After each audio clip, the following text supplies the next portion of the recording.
قومی اسمبلی کا اجلاس آج ہوگا شام 5 بجے پارلیمنٹ ہاؤس میں ہونے والے اجلاس کا 43 نکاتی ایجنڈا جاری۔ اجلاس میں نئے قانون سازی کے علاوہ ملک کی موجودہ سیاسی اور سیکیورٹی صورتحال پر ارکان اپنا نقطہ نظر بیان کریں گے۔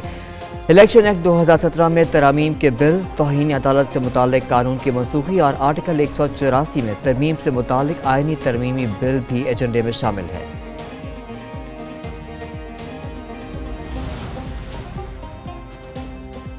کسی سیاسی جماعت پر پابندی نہیں لگنی چاہیے، پارلیمنٹ میں ججوں کے متعلق حکومتی قرارداد کی مخالفت کریں گے۔ Chairman P T I barrister Gohar کی بھوک ہڑتال کیمپ میں میڈیا سے گفتگو، بولے پارلیمان میں کبھی کسی سیاسی پارٹی پر پابندی کی قرارداد نہیں آئی۔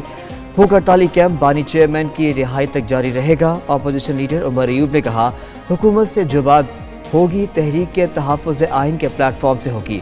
حکومت 9 مئی کیسز میں سزائیں دلانا چاہتی ہے۔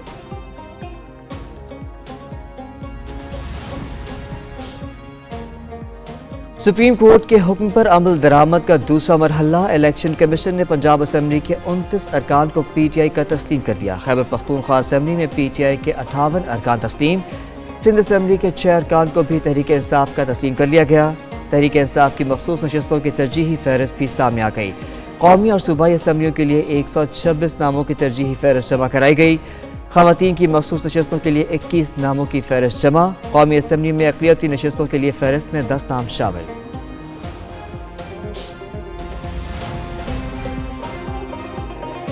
گوادر میں احتجاج کا مقصد ترقیاتی منصوبوں کو روکنا تھا۔ وزیر اعلیٰ میر سرفراز بگٹی کا بلوچستان اسمبلی کے اجلاس سے خطاب، بولے پاکستان کے خلاف عالمی سازشیں ہو رہی ہیں، ملک توڑنے کی سازش کرنے والوں کو جانتے ہیں۔ پرتشدد مظاہرین کی جانب سے ایف سی پر فائرنگ کی گئی۔ بلوچستان مزید پرتشدد واقعات کا متحمل نہیں ہو سکتا، جتھوں کو قانون ہاتھ میں لینے کی اجازت نہیں دیں گے، کسی کو لاشوں پر سیاست کرنے نہیں دیں گے۔ مہرنگ بلوچ کو آج بھی مذاکرات کی دعوت دیتے ہیں۔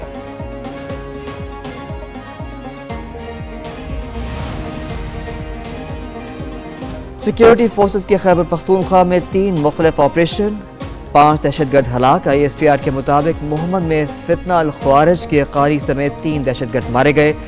دہشت گردوں کے ٹھکانے تباہ، اسلحہ اور گولہ بارود برآمد۔ فائرنگ کے تبادلے میں پولیس کانسٹیبل ابرار حسین شہید ہوا۔ ڈی آئی خان میں خارجی صفت اللہ ہلاک، 3 دیگر دہشت گرد زخمی۔ شمالی وزیرستان میں 1 دہشت گرد ہلاک۔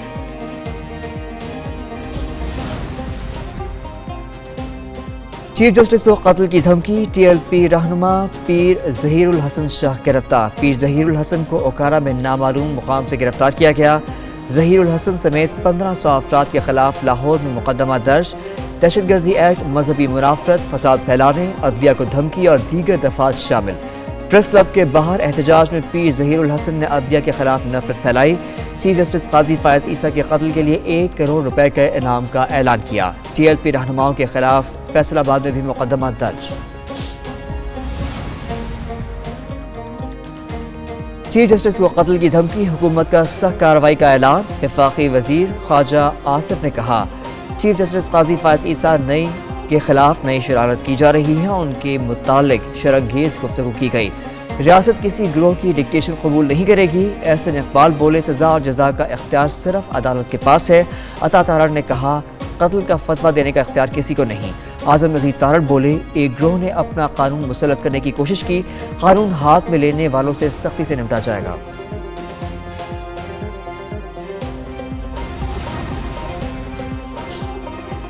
نیا توشہ خانہ ریفرنس، بانی پی ٹی آئی اور بشرا بی بی کے ریمانڈ میں توسیع۔ احتساب عدالت نے جسمانی ریمانڈ مزید 10 دن بڑھا دیا۔ اڈیالہ جیل میں کیس کی سماعت بانی پی ٹی آئی اور بشرا بی بی کو پیش کیا گیا۔ مزید سماعت 8 اگست تک ملتوی۔ دوران سماعت پروسیکیوٹر جنرل نیب سردار مظفر عباسی اور بانی پی ٹی آئی میں تلخ جملوں کا تبادلہ بھی ہوا۔ بانی پی ٹی آئی نے بعد میں سردار مظفر سے معذرت کر لی۔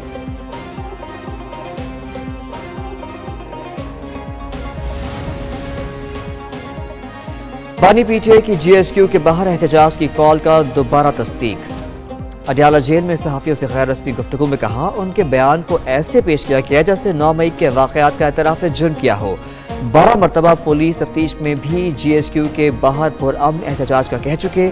جہاں مسئلہ ہوتا ہے وہیں احتجاج ہوتا ہے، احتجاج کسی تھانے کے باہر تو نہیں کرنا تھا۔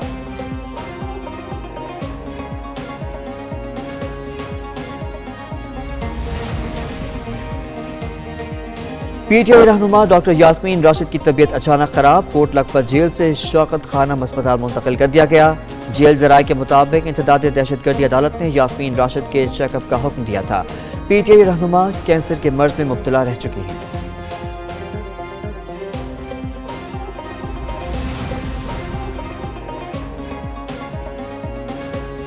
پی ٹی آئی کی اسلام آباد میں جلسے کی درخواست پھر مسترد، ڈپٹی کمشنر نے کہا اسلام آباد میں سفارت خانے عالمی اداروں کے دفاتر ہیں، احتجاج اور ریلیوں سے غیر ملکیوں کی نقل و حرکت متاثر ہوگی۔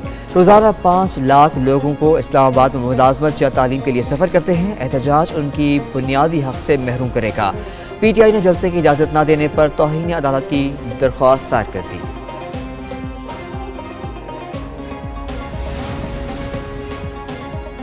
جماعت اسلامی نے تبدیلی کا نعرہ لگا دیا۔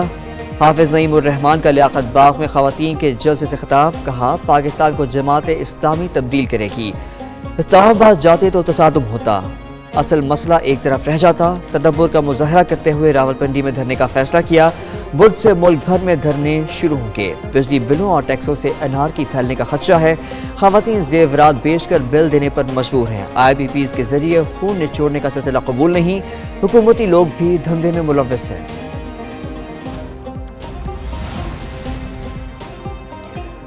حکومت اور جماعت اسلامی کے درمیان مذاکرات کا دوسرا دور شروع نہ ہو سکا، حکومتی ٹیم نے دوسرا دور ہونے کی یقین دہانی کرار رکھی تھی۔ 28 جولائی کو جماعت اسلامی نے اپنے تمام مطالبات حکومتی کمیٹی کے سامنے رکھ دیے تھے۔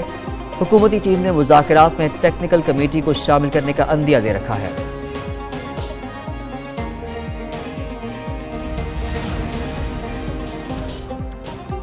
ایپٹما نے انڈیپینڈنٹ پاور پروڈیوسرز کی فائنینشل سٹیٹمنٹ مانگ لی، chairman S E C P, secretary power division اور chief executive officer C P P A کو خط ارسال۔ ایپٹما نے M D private power infrastructure board کو بھی خط لکھ دیا۔ خطوط میں کہا گیا آئی پی پیز کی انتظامی اور آڈیٹرز کی رپورٹ فراہم کی جائے۔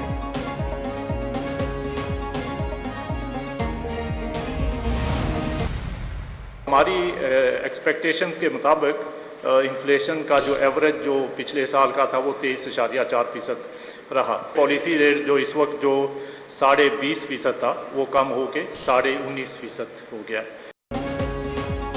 شرح سود 120 پوائنٹس کی کمی سے 19.5% مقرر، گورنر اسٹیٹ بینک جمیل احمد کا نئی مانیٹری پالیسی کا اعلان، کہا ملکی معیشت بہتری کی جانب گامزن ہے، مہنگائی کی شرح کم ہو کر پچھلے ماہ 12% تک آ گئی، اسٹیٹ بینک کے زر مبادلہ ذخائر بڑھ کر $9 ارب تک پہنچ گئے، پچھلے سال کے مقابلے میں $5 ارب کا اضافہ ہوا۔ دوسری جانب غیر ملکی کمپنیوں کے ڈالر میں منافع کی بیرون ملک منتقلی 6 سال کی بلند ترین سطح پر پہنچ گئی، غیر ملکی کمپنیوں نے سرمایہ کاری سے زیادہ منافع باہر منتقل کر دیا۔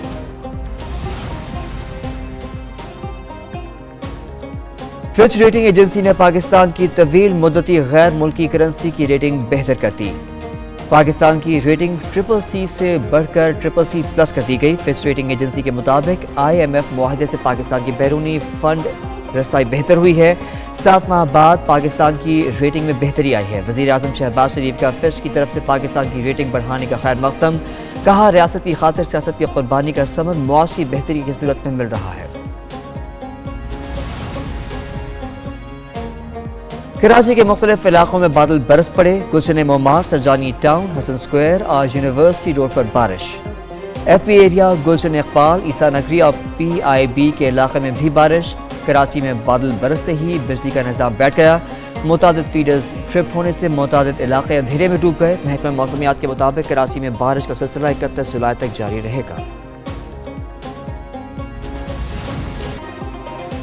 ملک بھر میں مانسون بارشوں کا سلسلہ جاری، تھرپارکر میں آسمانی بجلی گرنے سے 6 افراد جاں بحق، حیدرآباد، سانگڑ، کوئٹہ، قلات، میرپور میں بھی بادل برسے۔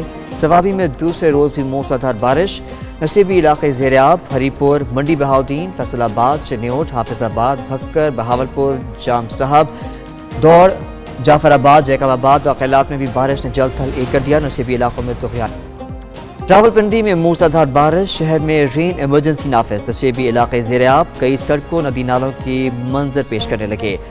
لال حویلی اور بورڈ بازار میں پانی ہی پانی، ٹینس پاٹا میں پانی گھروں میں داخل ہو گیا، گلی محلوں میں 5 فٹ سے زیادہ پانی جمع، شہری محفوظ مقامات پر منتقل ہونے لگے۔ شہر میں مجموعی طور پر 61 ملی میٹر بارش ریکارڈ کی گئی۔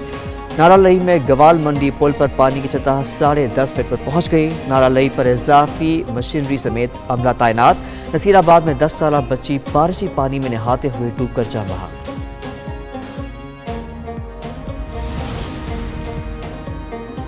سپریم کورٹ نے جسٹس سردار طارق مسعود اور جسٹس مظہر عالم میاں خیل پر مشتمل 2 رکنی بینچ تشکیل دے دیا۔ ایڈ ہاک ججوں پر مشتمل 2 رکنی بینچ آج سے 2 اگست تک فوجداری مقدمات کی سماعت کرے گا۔ بینچ کے سامنے 2012 اور 13 کی فوجداری اپیلیں بھی سماعت کے لیے مقرر۔ 2 رکنی بینچ کے سامنے مجموعی طور پر 38 فوجداری اپیلیں سماعت کے لیے مقرر کر دی گئی۔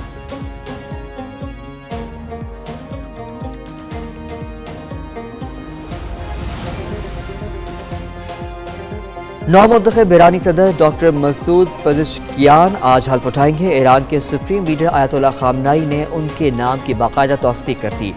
نائب وزیر اعظم اور وزیر خارجہ اسحاق ڈار تہران میں ایران کے نومنتخب صدر کی تقریب حلف برداری میں پاکستانی وفد کی قیادت کریں گے۔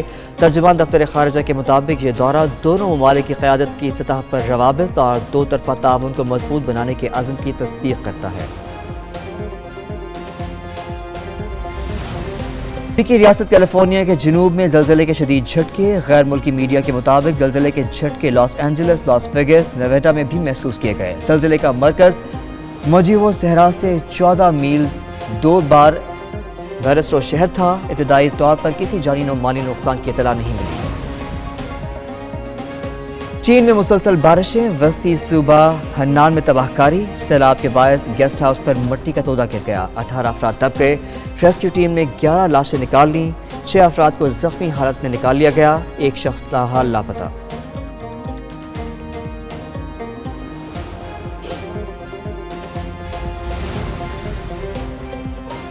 فرسٹ ویمن K2 ایکسپیڈیشن کامیاب۔ پاکستانی خاتون نے K2 پر سبز ہلالی پرچم لہرا دیا۔ پاک آرمی کے زیر اہتمام مہم سلطانہ نصب کے علاوہ سرباز خان نے بھی دنیا کی دوسری بلند ترین چوٹی سر کی۔ ٹیم نے کامیابی کو پاک فوج اور پاکستان کے نام کر دیا۔ ادھر آرمی کا غیر ملکی کو پیماؤں کو ریسکیو کرنے کا کامیاب آپریشن۔ امریکہ، چلی، مقدونیہ اور نیپال کے 6 کو پیماؤں کو K2 بیس کیمپ سے سکردو منتقل کر دیا گیا۔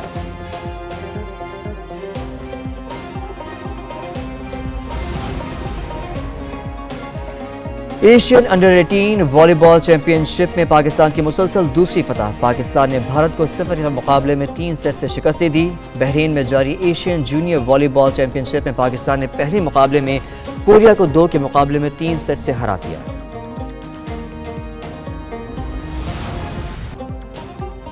اور پیرس اولمپکس میں مختلف کھیلوں کے مقابلے جاری ہیں۔ پاکستانی شوٹرز کا مکسڈ ایونٹ میں بھی 0 ختم۔